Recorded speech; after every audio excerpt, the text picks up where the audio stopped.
Morning everyone. So আমাকে অনেকে জিজ্ঞেস করেছিলেন যে আমি মর্নিং ব্রেকফাস্টে আদিরাকে কি দিই, অ্যান্ড আর অনেকেই জিজ্ঞেস করেছিলেন যে ও শেকটা খায়, তো আমি সেটা কি করে বানাই। তো আমি এই ভিডিওটা তাদের জন্য যারা আমাকে এক্স করেছিলেন। দেখুন, আমরা মা, তো মারা অলওয়েজ চাই বাচ্চাকে বেস্ট দিতে। তো বেস্ট যখন হবে তো ওয়ার্ল্ড নাম্বার ওয়ান নিউট্রিশনের সঙ্গে কেন না। তো কিভাবে বানাচ্ছি সেটাই আমি আপনাদের দেখাচ্ছি। তো আমি ওভারনাইট হচ্ছে কিছু ড্রাই ফ্রুটস ভিজিয়ে রাখি, এটা আমি ওকে টিফিনে দিই, ঠিক আছে। মানে ডেলি দেবেন না আবার, ঠিক আছে, কনস্টিপেশনের প্রবলেম হতে পারে। তা আমি এখানে এটা আমি কিন্তু ভালো করে ওয়াশ করে ধুয়ে আবার নতুন জল নিয়ে এটা করা আছে, ঠিক আছে।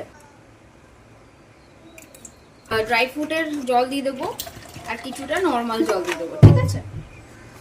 অ্যান্ড ডাইনো শেকটা যেটা আছে আমাদের, তো সেটা আমরা 1 স্পুন দেবো। এটা 2 স্পুন দেওয়ার কোনো দরকার নেই, জাস্ট 1 স্পুন এইভাবে ভরে দেবো, ঠিক আছে। আর কেউ বাচ্চাকে দুধ খাওয়াবে না, যদি ভালো দুধ পাচ্ছে তাহলে ঠিক আছে, বাট আদারওয়াইজ যদি কেন কি দুধ না খাওয়াটাই বেটার। তো আমি দুধের জায়গায় আদিরাকে এটা দিই, ওকে।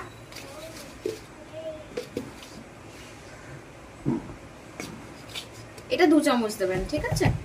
এটা 1 স্পুন, এটা 2 স্পুন, যেন হয়ে গেল ইজি। জাস্ট এইটুকু।